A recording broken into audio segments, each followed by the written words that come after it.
آمین والصلاة والسلام علی رسولہ الکریم اما بعد فاعوذ باللہ من الشیطان الرجیم بسم اللہ الرحمن الرحیم وَأَقِیمُوا الصَّلَاةَ وَآتُوا الزَّکَاةَ وَارْکَعُوا مَعَ الراکعین صدق اللہ العظیم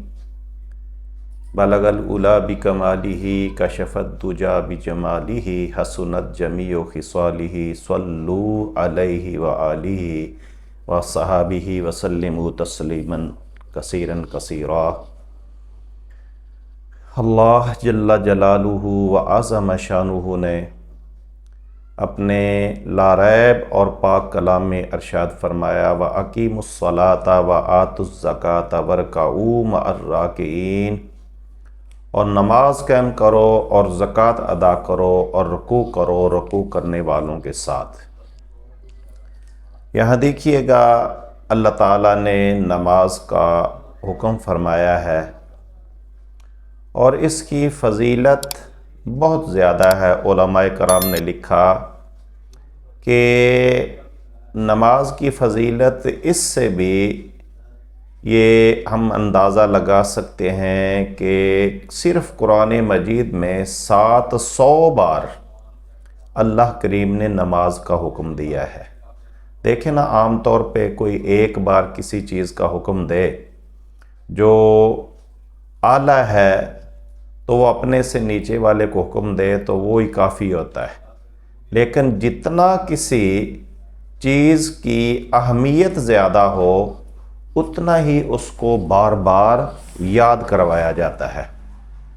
تو اللہ کریم نے یہ نماز کے بارے میں مختلف انداز میں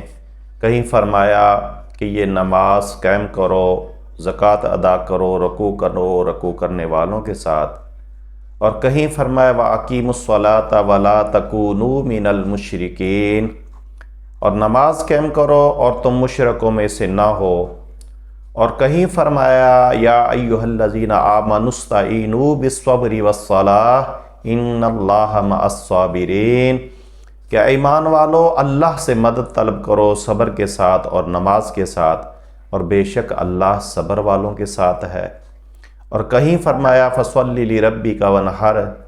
اے پیارے محبوب علیہ الصلوۃ والسلام اپنے رب کے لیے قربانی کیجئے گے اور نماز پڑھیے۔ یعنی اس طرح مختلف انداز میں اللہ تعالیٰ نے نماز کا حکم فرمایا۔ تو اس کی فضیلت کہ اس سے بھی ہم اندازہ لگا سکتے ہیں کہ نماز کے علاوہ